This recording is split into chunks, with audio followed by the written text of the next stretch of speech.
It was crazy though. It was crazy. And I mean, one of the biggest mistakes, well, there's so many mistakes, but one of the biggest ones was you and I were just spread so thin, just being stressed, and we have no systems. Like, we have no infrastructure. We have nothing to really scale. Always pushed off hiring a sales rep. I also had like zero confidence in myself. There was like, I had to get to some level, I had to have some level of success before I could actually manage other people well, which is just also silly thinking, because you just have to try stuff and fail and fail and fail. And then you have a little success and a little more and a little more. To go fast, you have to be patient. Unfortunately, like, it's counterintuitive, but you have to be slow to be fast. Hey guys, I got a special episode for you today with my long-term business partner, Ben Landusky. Ben took over Foothills Painting from me in 2013 when it was a $650,000 a year business. He's grown that business to $7 million a year and now has a leadership team that runs the company for him. In this episode, Ben and I dig into our epic failures over all the years. We feel like we've really gotten real traction in our business just in the last 5 years, after spending 5 or 6 years getting our asses kicked with stupid decisions, bad mistakes, being arrogant, being naive, and failing in so many ways. And we're going to dig into all those failures and all those mistakes now. I hope you take a lot from it, and I hope you enjoy the episode. All right, so Ben, why don't you tell the people how we met? Yeah. Okay. Hey, people. Let's see. So Eric and I met way back when, back in college, CSU. I interviewed with him at CollegeWorks Painting. You were the vice president, right? And I was VP, yeah. Or I guess I was a VP sales that year, yeah. Yeah, VP sales. Yeah, I interviewed for, it was funny. Eric interviewed me, I think it was 3 total times. So yeah, so the first time I came and I I think I was wearing like a backwards hat. I was like 18, right? So cut me some slack. But, I was wearing like a backwards hat and, probably not a collared shirt or anything. And he was like, yeah, you're not ready for this interview, and sent me away. And then the second time I came back looking good. But then I said, I remember this was great. I remember I said, hey, this all sounds really good, but I actually don't have like a car or a license right now. So I'm going to just do it. I'm going to do it next year. And you were like, dude, yeah, but next year you're going to have another excuse. Well, you're not going to do it. And I was like, dang, you're right. All right, let's do this thing. And you're like, nope, you got to come back. So I came back a third time and I was like, all right, let's do it. I didn't know you tried to bail on the second one. I don't remember that part. Yeah. Good on me. Yeah, good. I was so just good about it. I'm like, I was so excited to push it a year, and like I'll have a license and a car and I'll do it next year. And you're like, you're going to have another excuse. And I was like, you're probably right, actually, because this is a big decision to make. So yeah, and just to be clear, expectations were very clear for that interview. That was a formal interview where you were coming to get hired for the job. And the only way you could have gotten that interview is if you were like, yeah, I'm all in and I'll be there in my suit. And then he showed up, with a backwards hat and his snow jacket on and jeans. And I'm like, get the fuck out of here. Yeah. Come back. He comes back and he's like, yeah, I don't really know if I'm going to do it. I'm like, dude, this is a final interview. This is not that's wrong time, wrong place. Yeah. Well, yeah. Thanks for giving me 3 chances. Yeah, that was nice. Well, that was how we did it there, man. As long as all we needed was a yes. So yeah. 10 out of 10 commitment. Yeah. Yeah. Yes. Yeah. And then half people don't show up to the first training. Yeah. Oh man, I got another story about that, but that's not. Dude, real quick though, just because it's a good story. So you did so CollegeWorks, for anybody who didn't know, is a college internship where so Ben was an intern and I was at one point, knocked doors, sold jobs, hired painters, managed the project, earned a profit. And so Ben actually did his internship, and you tell him. So you did it with your story was kind of crazy, how you actually did it. Got in a little bit of trouble. And so I didn't have a license at the time. And so I got hired on, by Eric and the other VP, and I ran a business up in Steamboat Springs. The crazy thing, so God bless my mom and friends, I would get a ride every weekend. So I'd be in school, kind of, during the week, and then I would get a ride to Steamboat Springs from Fort Collins to Steamboat, like a 4-hour drive, to go do estimates, knock on doors, paint houses. And my mom sometimes would drive all the way from Steamboat to CSU to pick me up and drive me back. And then I would post on Facebook, hey, who's going to Steamboat, And then one time, it was like January, it was like the middle of January, like this guy had a truck, but everyone, it was already full. Like there was already a bunch of, people like me hitching a ride from this guy. So I got a ride in the back of the truck, in the bed of the truck, with like a blanket, like 4 coats on, freezing cold, like going through Poudre Canyon. Up to Steamboat. And that was, and I ended up booking like 3 jobs that weekend too. So I was pretty proud of myself there. You would have really sucked if you went up there and booked nothing. Booked none of them. I rode in the back of the truck in the freezing cold for 4 hours for this. For nothing. Yeah. There's one time there's no rides. So I was going to take a Greyhound bus, and then I sat at the Greyhound station for like 6 hours, and then they canceled it because of all the snow. So I just went back to CSU and had a good time on that weekend. But anyway, All right, so that's how we met. So that was the first interviews, and then yeah. So Ben, for anyone who doesn't know, Ben's my business partner at National Painting Group. He's my business partner at Foothills Painting. He's the guy that took over Foothills Painting from me. So that's who he is. So yeah, why don't you just kind of share the story of how we got started with Foothills Painting in like your first couple of years at Foothills? let's see. Well, so when this is another one. I don't know if you know this story, Eric, but the last in College Works, like there was like a celebration for the end of the year, my first year in College Works, and I did pretty well. I was one of the top interns in the country, got promoted to be a district manager, and I was planning on doing that. And then at this closing event, Eric was like you were saying your goodbye. It was your last. I remember there were people crying, and I remember I didn't know you too well, but I was like, that dude knows what's up. Why is he leaving this company? I thought this company is like the best thing ever. And so seeing you leave, I started just kind of doing my own, I don't know, research and just kind of doing my own thinking, I guess. And I decided that, I didn't want to stay with that company either. And so I left. And then after that, I heard through like the grapevine. Is it grapevine or grapevine? Grape, I think. Grape. Okay. I don't know. I've never thought about that. Someone told me it was grapevine, which actually makes more sense than grapevine. But anyway, so I heard through the vine that you had started you had started your own painting company. And so I hit you up and I was like, hey, let me just door-to-door market for you. Let me just knock on some doors, make some extra money. I was still in college, Still in trouble. Still in trouble. Yeah. And so, yeah, I would ride my bike to neighborhoods or get a ride and knock doors. DJ, it's like you like paid DJ to drive you around, right? Yeah, DJ, if you're watching this, I love you, man. It wouldn't have happened without you. Yeah, I had a really good friend of mine, my roommate, who would drive. I would just pay him hourly, and he would just drive me to estimates and to door-to-door marketing. And so anyway, so yeah, but I remember I did a couple of door-to-door sessions and got some good leads for you. And I remember thinking like, hey, and I think I told you this too. I was like, hey, just make sure whoever's calling these leads calls them because they're good. I got these leads real good. And then you actually hit me up like a week later and you were like, hey, why don't you do sales? Like come do sales, pay you flat, commission only, pay you good commission. Like let's do it. And I was like, well, I still don't have a license. So probably not for me, but thanks anyway. And you're like, dude, just get someone to drive you. And I was like, oh yeah. I'm like, hey DJ, you're unemployed. We were just in college being dumb college kids. And I was like, you want to make like $15 an hour driving me around? All you do is sit there in your car and listen to music. He's like, great. And that was that. I mean, started doing marketing, running a door-to-door marketing team and doing the sales estimates. And then we had Paul come on and Paul started doing production, which we could maybe get into, but that was kind of the start of the whole thing. Dude, it's just so funny to hear that that's like such a reasonable reason to not take a sales job. That's like driving all over town. It's like, dude, I don't have a license. Yeah. And just the like, just being naive enough to just be like, oh, you just pay somebody to drive you around. And you're like, oh yeah. Oh, yeah. Why did I think of that? Oh, that's great. You've always been really good at that. Like whenever people call you, I mean, I'll just talk about myself and I'm like freaked out about something. Like you're very good at just being like, dude, there's a solution. Like just chill. It's like, oh yeah, what am I freaking out about? Yeah. So that year you sold like 100 something. I mean, this was like, we weren't trying to build an empire.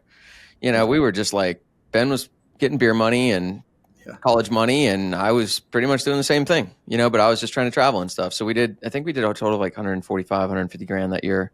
Yep. And then was the next year, did Adrian join? Was that, or was he the next year? We did like 140 and then 350,000 that second year. I think he came on like halfway through. Okay. Yeah. So, and then that's when Paul started. At some point we'll get Paul on here, but yeah, Paul was at College Works too. He actually worked with me that last year I was there, and then he stuck around for another year and trained others. So then what was your, from your view, like, cause I was trying to get out. From pretty much the beginning. I was trying to get out of the business. And I tell my side of the story of that on like how you ended up taking over some of Foothills. But what was your story on like how you went from, hey, let me knock some doors for you to make some cash to like taking over the company a few years later?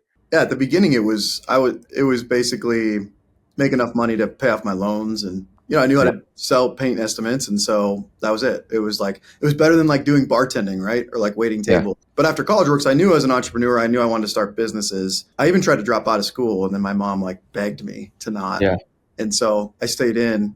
I mean, we weren't really trying to grow Foothills, and it kept growing. Like, we weren't running that good of a business, by the way, like at all, but it Yeah. kept growing and we kept doing better and better. And Paul came on and he was a huge, him and I ran the show, and Eric mentored us. And Dude, I think it was the first, like, yeah, the first month or two he came on. Isn't that when you went out and put test patches on the wrong house?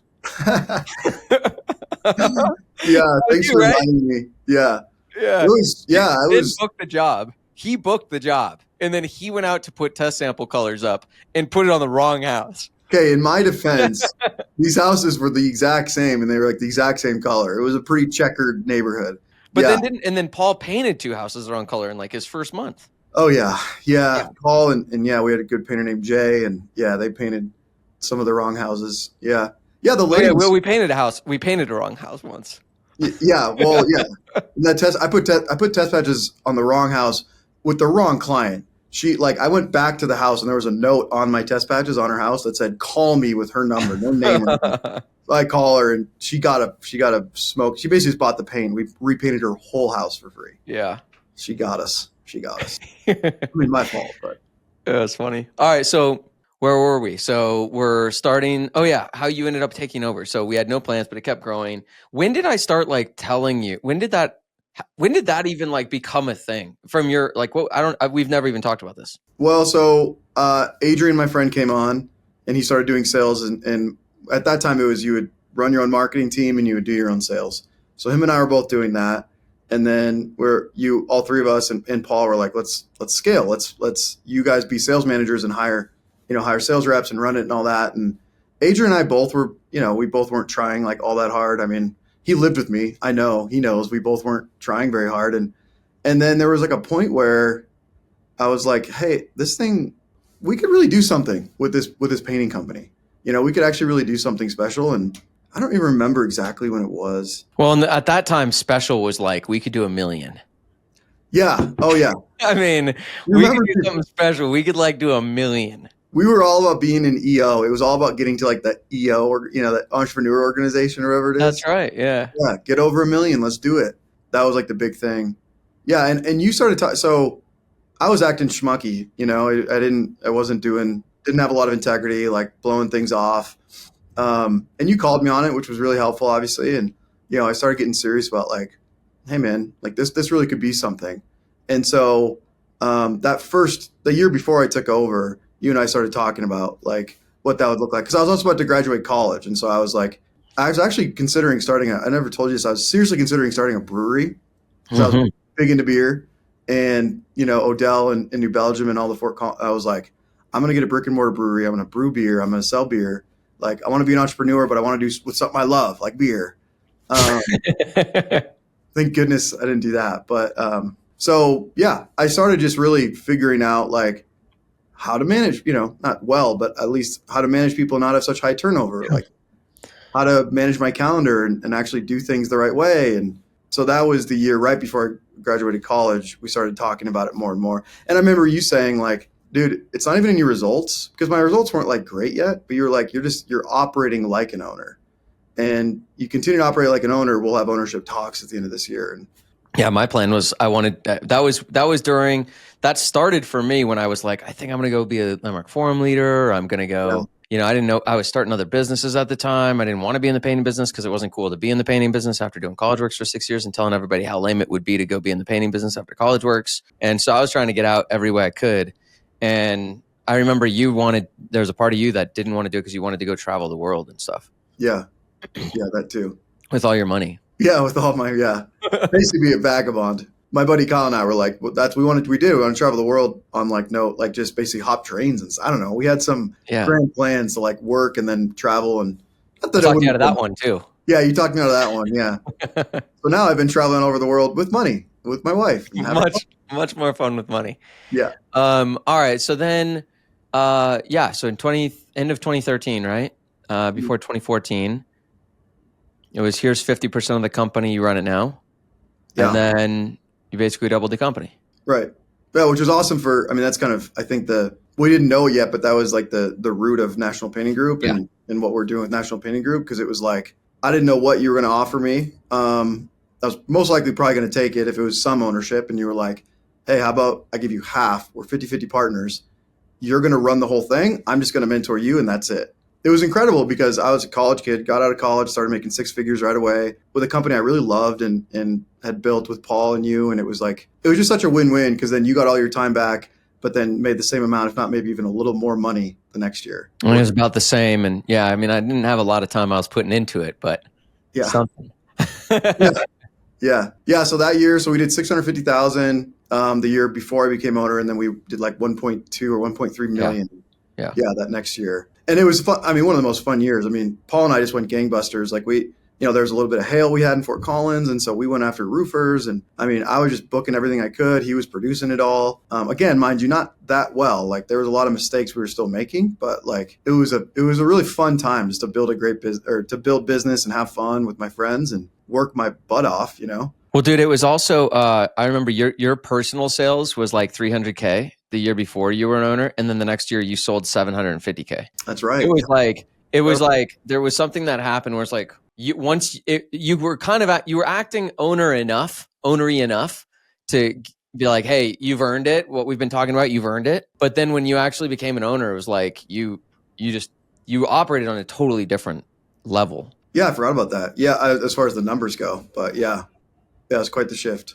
And then you had a hard time letting go of sales because you were like, you didn't want to pay out the 7% commission at some point. Yeah, I remember that. I mean, it was two things. It's like, yeah, I can do it better, right? There's that way of thinking that it's like, oh, I can do it better, right? Like, just let me do it. And so I always pushed off hiring a sales rep. I also had like zero confidence in myself. Like I had to get to some level, I had to have some level of success before I could actually manage other people well, which is just also silly thinking because you just have to try stuff and fail and fail and fail. And then you have a little success and a little more and a little more. And so those are really the two failures as far as mindset goes that delayed the growth, I would say, for myself and some of the mistakes I made at the beginning. Well, and then this all teed us up for like our grandest mistake of the decade because you took over and then I had nothing to do. And at the same time, like the whole reason I was like talking to you about taking over was because I was going to get out. And right before you earned it, I was like, fuck, I'm going to go all in on the painting business instead. But I'm also getting out of Foothills. So I had nothing to do. So I had Painting Business Pro, Painter Choice, and nothing else to do.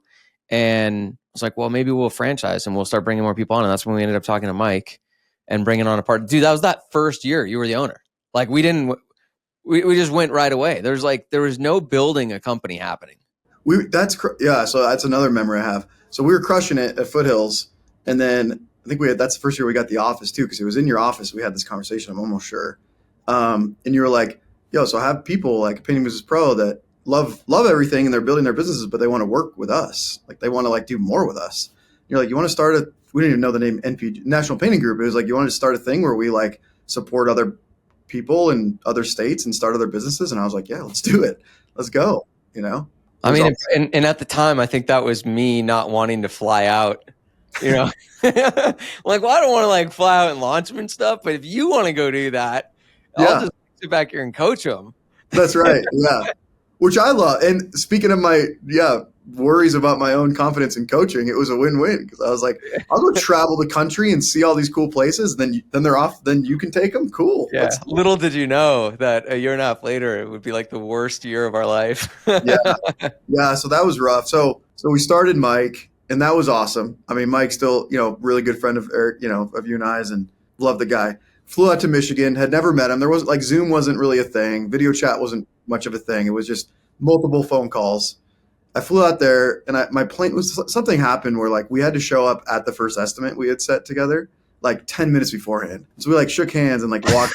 Hi, nice to meet you. Let's go sell this job together. Yeah. Shook hands, walked in this lady's house. Dude, we sold the first job. I had to sell the first job. We sold an interior. It was like just for the kitchen for like $420. Yeah. We sold an interior kitchen for $420 and, high five. We were like, this is great. 2 days later, we like hired a sub, and so we have the sub go start it, and he calls us freaking out. He's like, "There's no way I can't do this for $200. There's no way I can do this for $200." And Mike and I were sitting at lunch just eating cheeseburgers, and I was like, "Okay, dude, well, what do you think?" And he's like, "I need like the whole thing."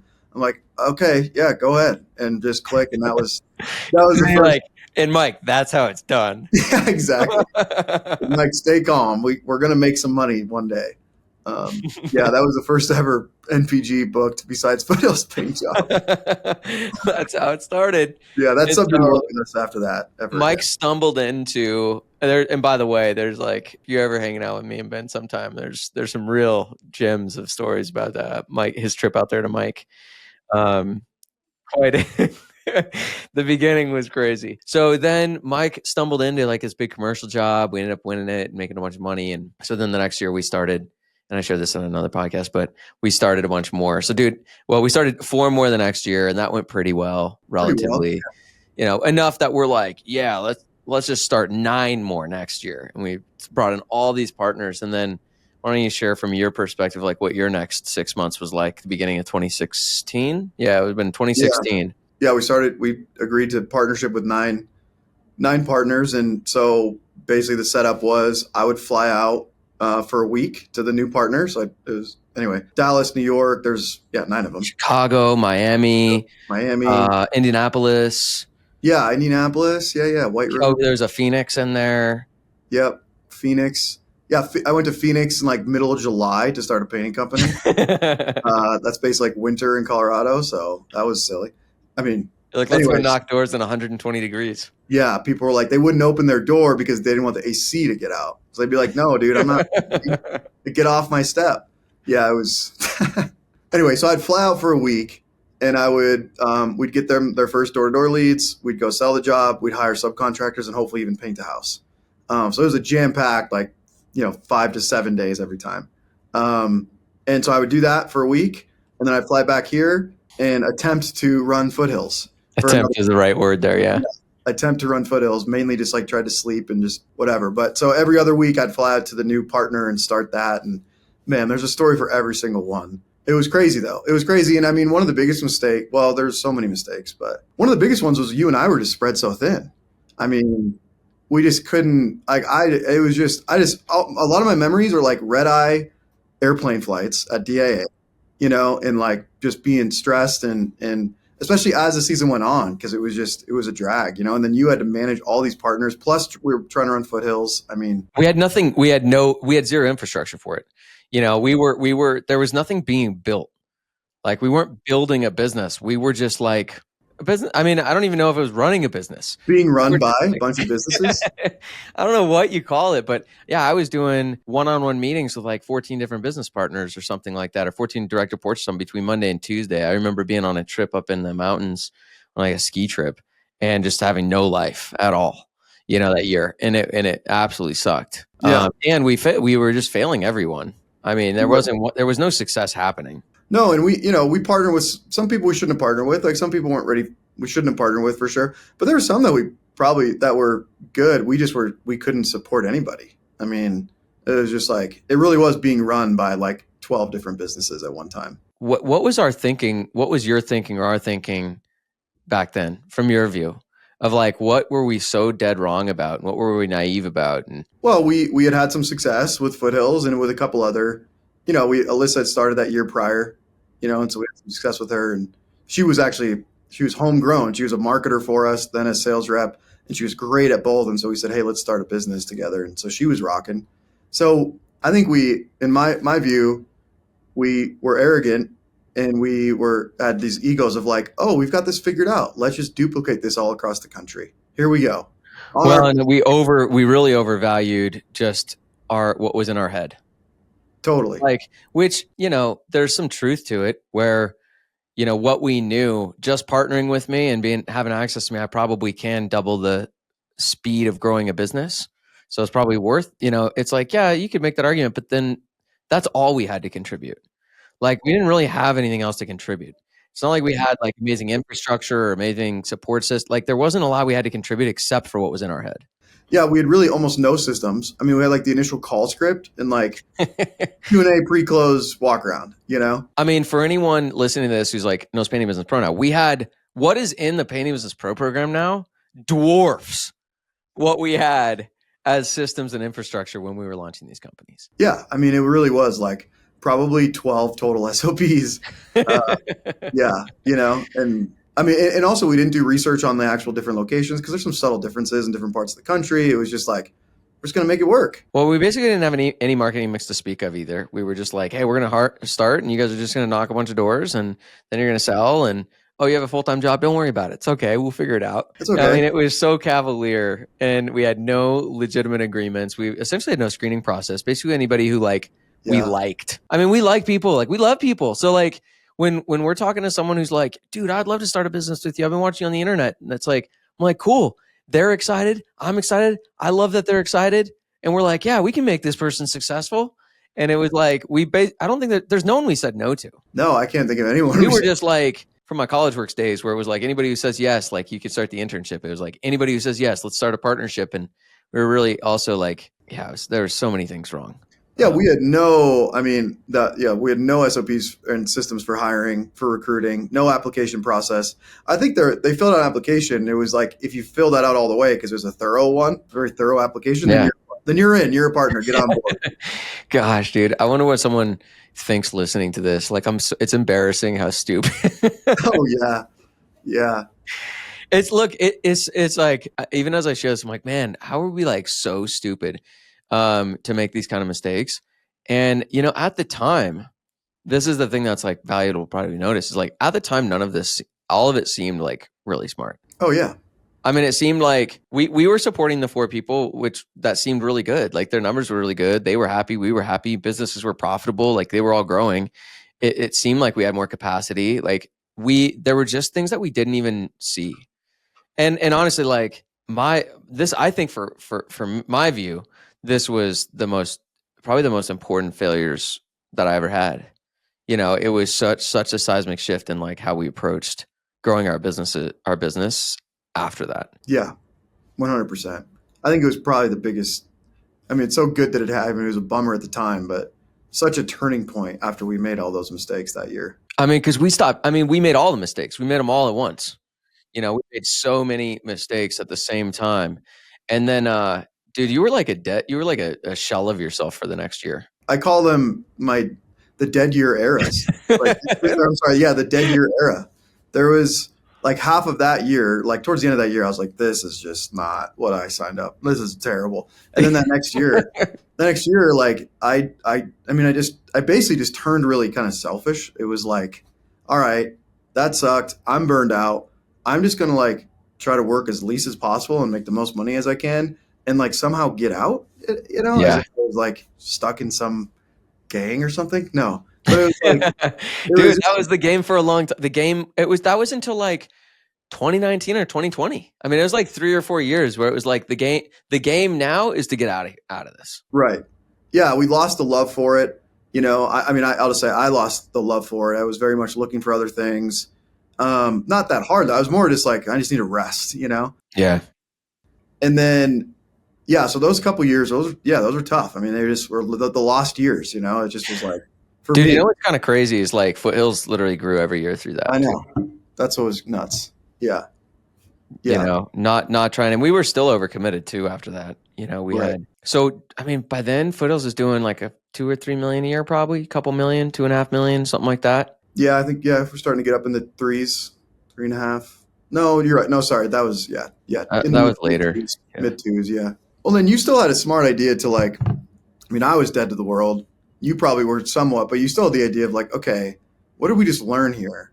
We have no systems. Like we have no infrastructure. We have nothing to really scale. So if we're going to ever try this again, we need to start creating structures.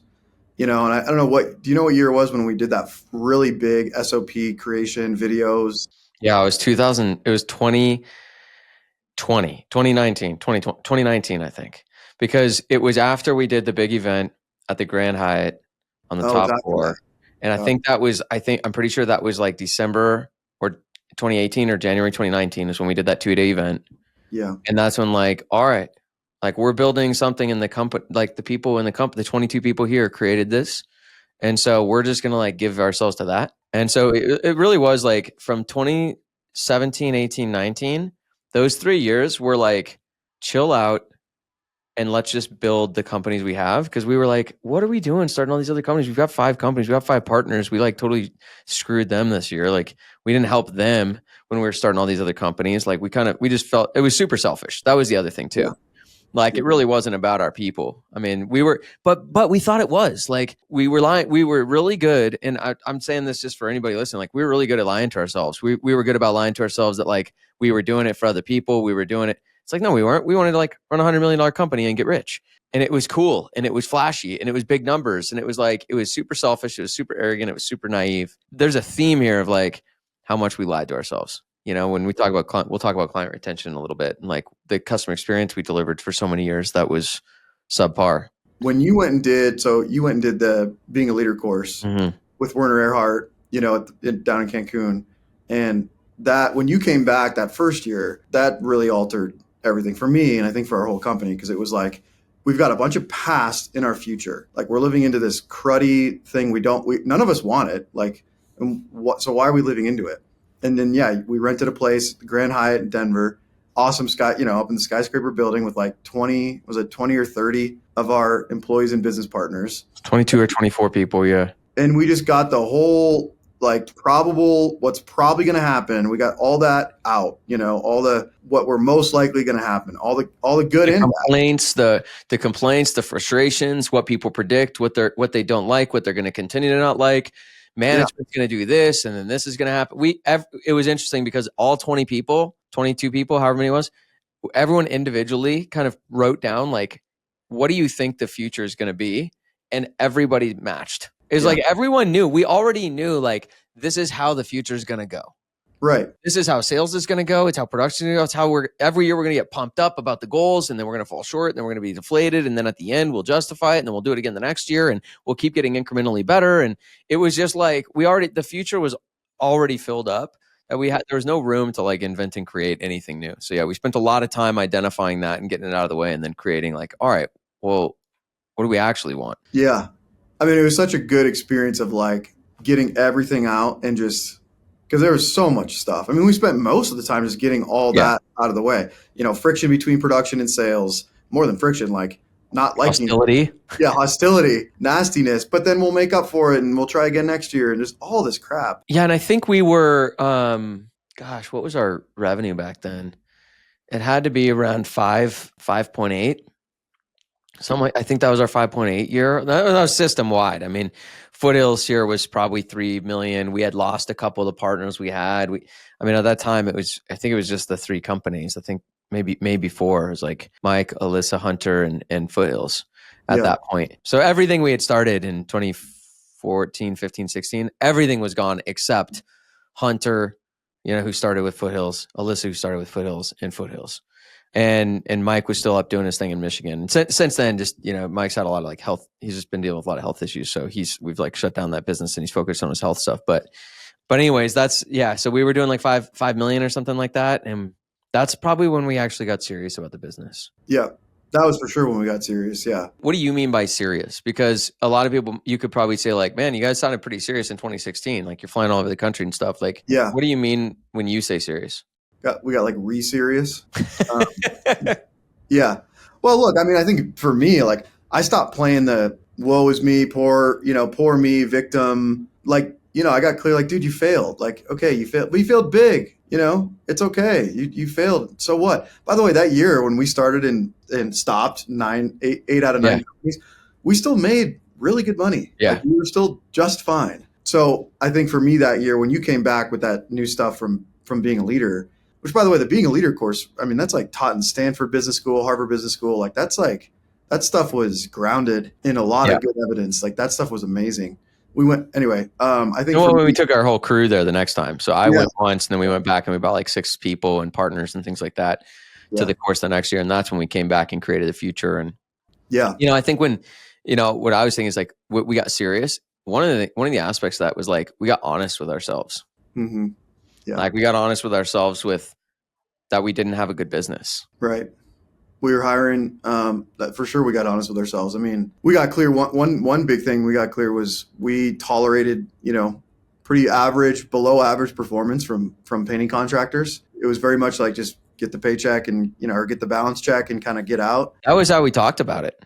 Yeah. Like, just get it produced. It was all about driving revenue. I mean, it was not about client experience at all.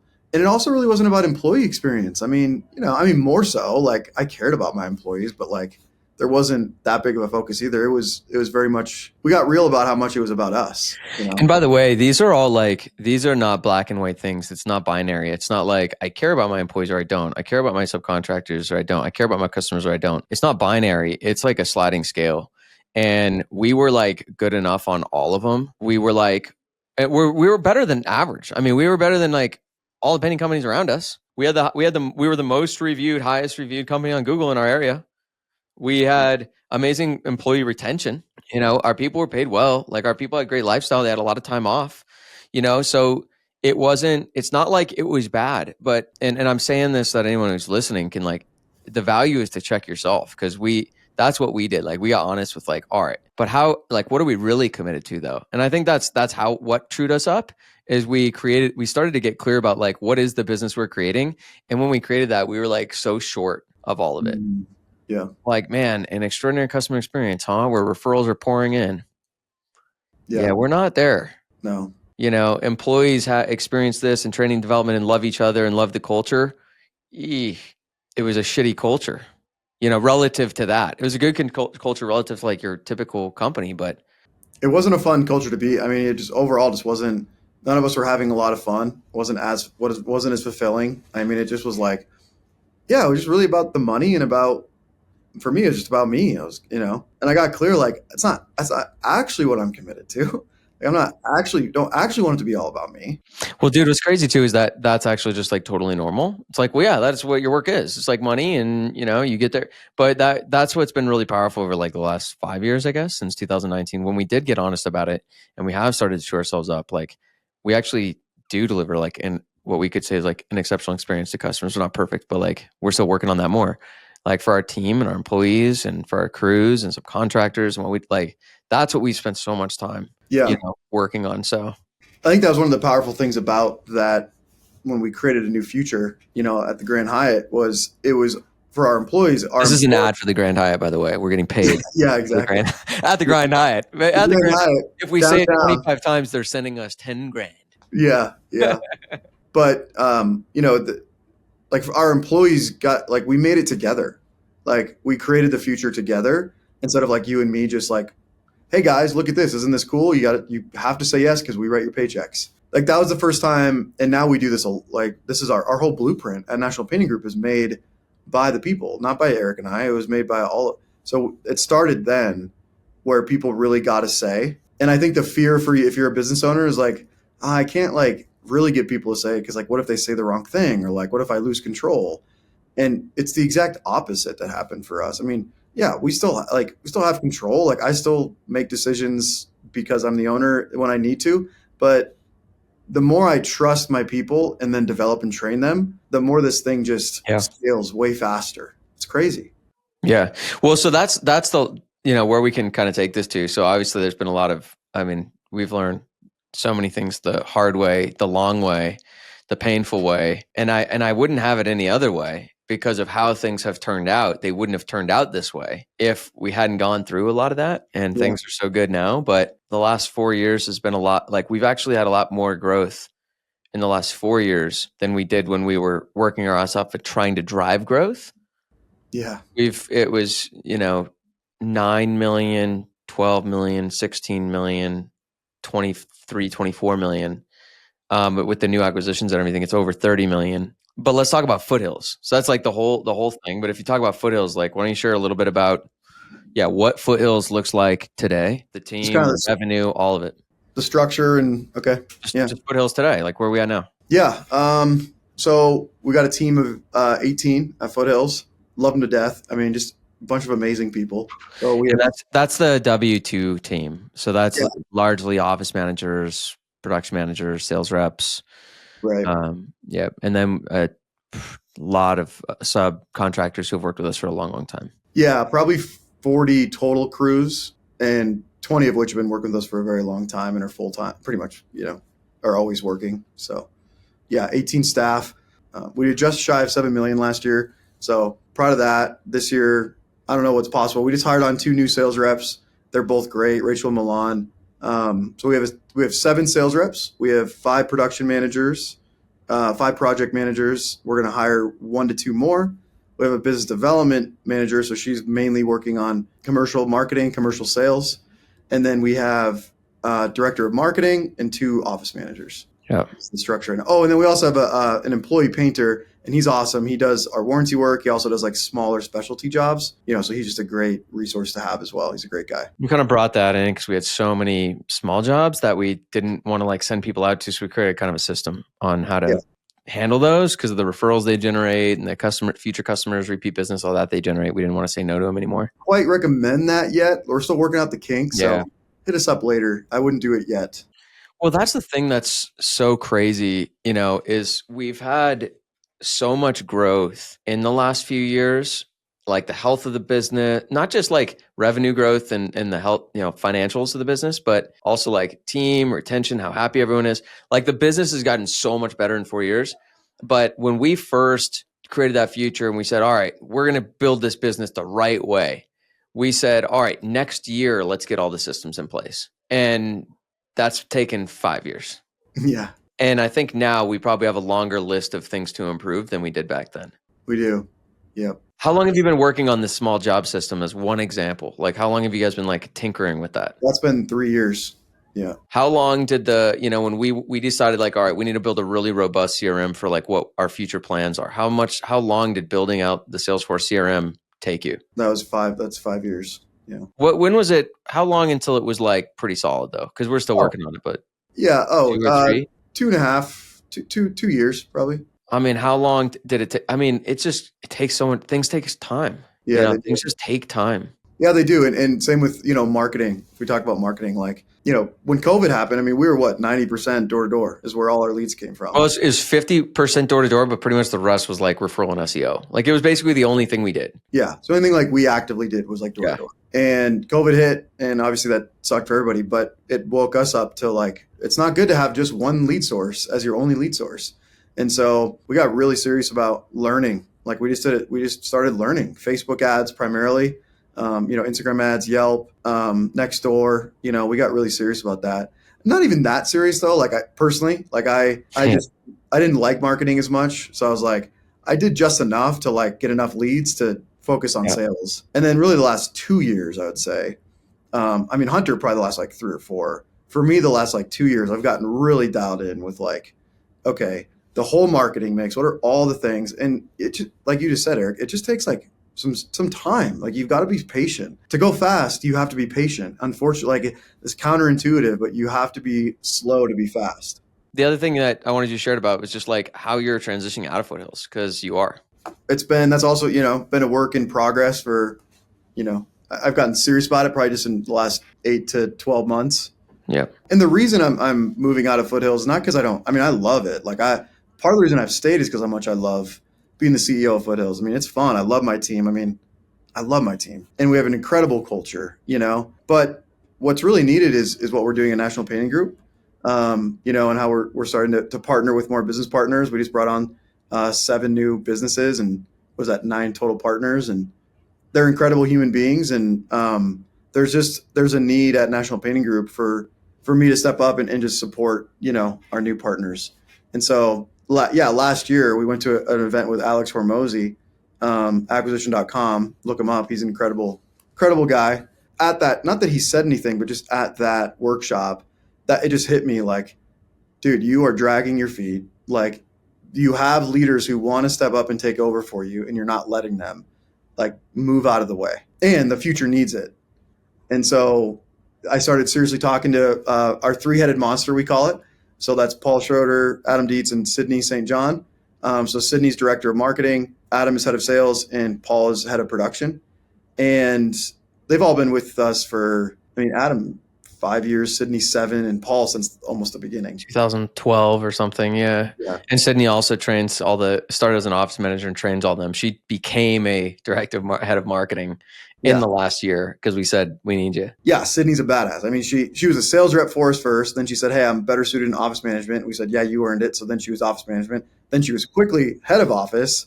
And then I was like, yeah, I need you to support me with marketing. Like Tara and Abby have the marketing department, like come support because we need to scale marketing. And she's like, all right. And she jumped in, and she just earned it real fast. So yeah, so those three are taking over for me at Foothills. It was actually the first year where I wasn't on the first team meeting 2 weeks ago, which was bittersweet for sure. And so yeah, they're running things, and it's going What do well. you do? What do you do for Foothills? Like, what's the plan to support Foothills this year? Primarily two things. One is support those three. We call them SPA, Sydney Paul Adams SPA. Ben loves that. SPA, yeah. So SPA, and I'll say like, "Hey SPA" in the group text. I bet I don't know do if they they love like it? it. I haven't asked them. I haven't asked for feedback on there. I don't know. Yeah, we're a culture of feedback, but I'm not going to ask for feedback on their name. So I support those three primarily in their training and development, and then marketing is such a critical part of any business, and it's so critical in our business that I am still very much involved with marketing, and Sydney and I are very much like co-leading marketing efforts. Because that's look at National Painting Group and like the structures we built over the last 5-6 years now. We're pretty dang good at hiring, recruiting the right people, onboarding, training, and managing them. So our internal structures are dialed, and we're going to keep making them better. They're not perfect, but like they're very dialed. Like we could scale Foothills. I could hire on like 6 new sales reps right now because we have the infrastructure for it. If we had the marketing for it, Yep. And so that's another big piece that I'm not going to let go of that one until it's just obvious that it's time for me to let go of. Yep. And then what is like the promise target for Foothills this year? The one that is absolutely going to happen. Well, 8 million is the promise. Yeah. 8. Nice. Yeah. All right. So And 8 I this think, year. Go ahead. yeah, I mean, 8's the promise. And we're not looking at numbers like as much anymore, but 10 million is what's possible. I mean, 10 to 12 million is what's possible, like for Yep. sure. Yep. And can you say more about that? Like, we're not looking at the numbers much anymore. Like, that's a distinction. Like, I know that's something like we've really started to create at our company is our approach, like our whole approach to business, which has produced amazing results. That's why we're doing it this way. But yeah, can you say more about that? Yeah. Yeah. I mean, for me, I used to set like large goals, which there's nothing wrong with that, but I would set big goals but I would relate to the goals as if they were the plan, as if they were like had to happen. And I would create the budget around that, and I would create the hiring plan around that. And so then when we fell short, which we did virtually every year. Last year was our first year, I think, we ever hit a goal. Yeah, it was. Probably since we didn't have goals when we did 140K year one. Yeah. Just getting beer. No goal, just like, work if you want. Yeah. Like, DJ, I need a ride to some estimates. Yeah. Ran out of money. I got to go do some estimates next week. Yeah. Yeah. Hey, Paul, can you produce this job I just sold? I need $600. About numbers, like that distinction. So like, if you're not focused on numbers, like what are you focused on? Like, what do you mean I'm not focused on numbers? You don't look at them, or like, that's not, what are you instead? Okay. Yeah. That's good to distinguish that. No, of course we're still tracking our numbers. I mean, you've got to know your numbers. And what I found with a lot of business owners that we're partnering with is like people don't know their numbers. They think they know their numbers, but then we actually look and start to understand the numbers, and that's incorrect. Like so many of their assumptions are incorrect. We have a partner right now who said they do really good with direct mail. They're like, oh, direct mail is killing it for us. We're like, oh wow, let's tell us more. And then Hunter dove into the numbers. And it's really not, there's like a 30% cost of marketing, and it's like not actually doing that well. And so our assumptions are wrong so much of the time. So no. Yeah, we track far more numbers and data now than we ever have. Like our dashboards are more impeccable and more robust than they've ever been. So it's not that we don't look at the numbers. So yeah, what do you mean? So what I mean is we're focused on our systems. I mean, that's it. We're focused on our systems and our people, I would say, for me as well. Anyone who's a leader, it's like that our people succeed, that our employees are working toward their own successful, fulfilling career. Because the way I see it, and I have evidence to prove this, when my 18 people at Foothills all are fulfilling their successful career, then whatever goal I could have put on Foothills is far exceeded. And so my humans first. And then secondly is, our systems. There's a guy, James Hardy, I think, who wrote Atomic Habits. James Clear. Sorry. Yeah. He said, you do not rise to the level of your goals. You fall to the level of your systems. And so one of our themes for Foothills, we have a triangle at Foothills one side of the triangle is systems. It's like we've got to focus on our systems and actually build the thing that we talk about a lot. So I'm talking improving our sales systems, improving our marketing systems, improving our customer experience and the systems throughout that to make sure that they have a better experience and that they're just blown away. And so, we can talk all day about what we should do versus no one wants to slow down enough to actually work on the systems so that when a mistake is made, it never gets made again. And so that's what we're focused on this year and a lot of last year as well. Yeah. And when I say like the promise target, what's the promise target? We relate to it like, this is what you can take to the bank that's going to happen because we know it's going to happen because we know these are our sales rates. This is how many leads we know we can get estimates. We know we can get the people we already have. Like, this is what we know. I can promise you that one. That's the promised one. But then we don't focus on that. What we focus on is how do we make our systems better? How do we help our people perform better? And that's where the focus is down at our feet, not looking at the number. And when you just do that, it's like, what will probably happen is we'll smash 8 million.